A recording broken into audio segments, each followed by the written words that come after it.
Hey guys, it's Holly and I'm back with another video, and we're going to go ahead and start my Nintendo DS collection. I own a total of exactly 60 games for this system. These are the games I will be keeping. I don't plan on selling or trading anymore. Over the course of the system's life, I've had well over 150 games that I've played, but I think this is the limit right now for me. I don't have room for any more Nintendo DS games if I'm going to continue to buy games for the Nintendo 3DS. So I recently sold off or traded about 25 titles, and these are the ones I couldn't bear to part with.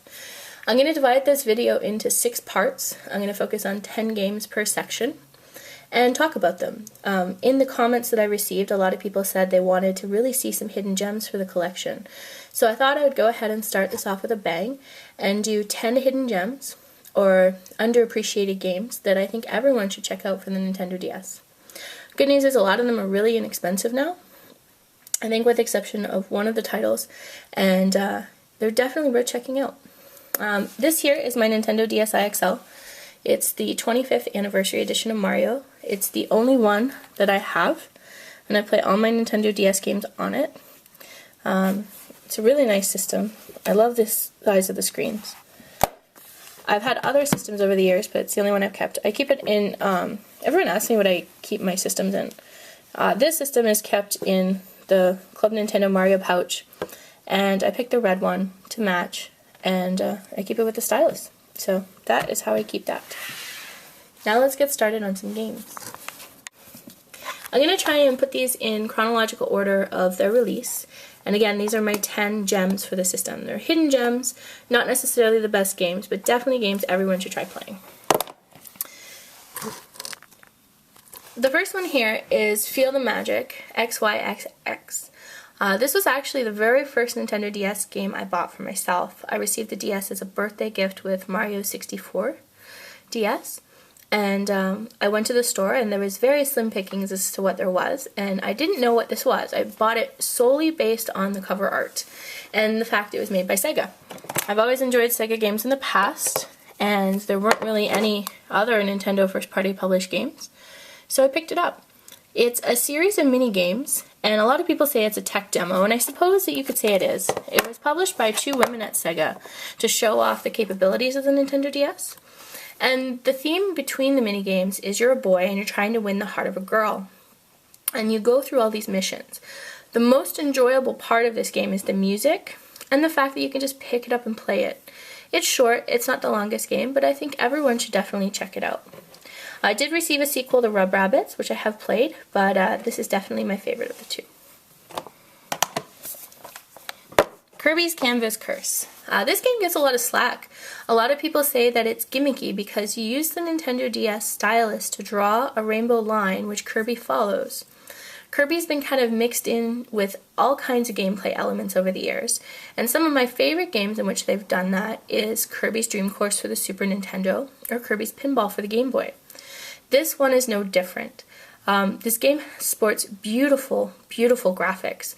I loved the final boss in it. You play in a world that's been painted, and each level has been turned into a painting. The color palette on it is great, the music is fun, and the gameplay, in my opinion, is rock solid. Like I said, a lot of people give it slack because it used quote-unquote gimmicky stylus controls, but for this game it really works. Super Princess Peach. I remember the day I got this game. I picked it up with Metroid Prime Hunters when it first came out. I had actually gone to the store to get that game, and I saw this, and I couldn't let it go. This was a Princess Peach platformer. I didn't even know it was coming out. In this, you actually save Mario, and Peach uses her emotions. There's 4 different emotions that you control via the touchscreen, and they unlock different areas. It's one of the best platformers on the system. I think it gets overlooked a lot. I know it's a little bit pricey now. It started the mechanic before the 3 coins as well. In this game, what you have to do, instead of collecting 3 coins, you have to collect 3 toads. If you don't collect 3 toads in each and every level, you're not able to face Bowser. Really enjoy this game. Definitely check it out. Viva Pinata Pocket Paradise. I pre-ordered this game. I loved Viva Pinata on the Xbox 360, and this was basically a fully ported version of that. The graphics are a little bit muddy on the Nintendo 3DS, but the gameplay is solid. I recommend this game to everyone who has a Nintendo 3DS. I've even given it to people as gifts, and everyone I give it to who plays it loves it. Don't overlook this. If you've never played Viva Pinata and you don't have an Xbox 360, definitely pick it up. Or if you just want Viva Pinata to go in your pocket, it's an awesome game. Rhythm Heaven. I absolutely love this game. This game came out with the launch of the Nintendo DSi. What it is it's a series of mini games, which are rhythm games. It's a pick up and play game, but it has so much charm, it's unbelievable. Some of the rhythm games are nearly impossible. This is actually a title I've never completed.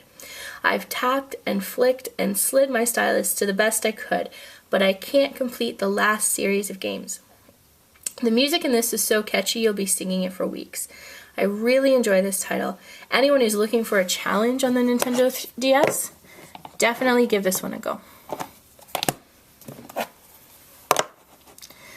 The legendary Starfy. This is the first Starfy title that came to North America, and I was really excited when it came out. It's an easy game, just like Mario 3D Land, but it has so much charm. And one of the things I like best about the game is not only the gameplay where you turn into different animals and you platform through the ocean, but the color palette. The backgrounds in this game are stunning. The story could be better and the levels could be longer, but this game has so much charm all on its own. If you like platforming games, if you like Kirby games, if you like Mario games, definitely check this out. It's not going to be very challenging, but sometimes it's nice to just play a fun, relaxing, short platformer. And this one looks absolutely beautiful. WarioWare Do-It-Yourself. If you buy this game, you'll probably never need to buy another game again, because you could literally play this for the rest of your life. This is by far the best WarioWare game. You can create music, you can create games.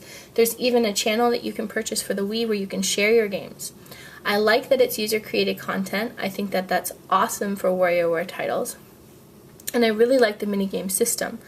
There's a few games here that have minigame engines, and I just think that it's fun to pick up and play. And this is one of the best.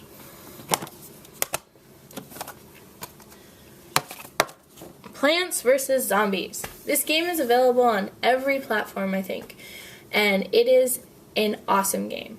The gameplay is so addictive. It is by far my favorite tower defense game. If you don't know anything about Plants vs. Zombies, go out now and pick it up. One of the reasons I got it for the Nintendo DS is for the touch controls. I also have it on PlayStation Network, but this version I think is my favorite because of the touch controls. And then the last two games I wanted to talk about are in a series, and if anyone watching this enjoys RPGs and you haven't played this series, you should definitely consider checking it out. And that is the Mario and Luigi series. We have Mario and Luigi Partners in Time and Mario and Luigi Bowser's Inside Story. They play similar to Paper Mario. Partners in Time has an engine where you actually have 4 characters to control: Mario, Luigi, Baby Mario, and Baby Luigi. That was a new engine for the series, with the first title being on the Game Boy Advance. As for Mario and Luigi Bowser's Inside Story, in my opinion it is the better of the two. It has an awesome story, and you go inside Bowser's body and you play through these RPG elements. It's just so much fun. Definitely check them out. Pick one of the two. If you're only going to pick one, get Bowser's Inside Story, because Partners in Time is very expensive, hard to find, and the gameplay isn't, in my opinion, as good, but it's still awesome. Alright guys, so that was the first 10 games of my Nintendo DS collection. Let me know if you've played any of these titles, or if you're interested in them, and maybe I'll throw up some gameplay for them as well. Thanks for watching.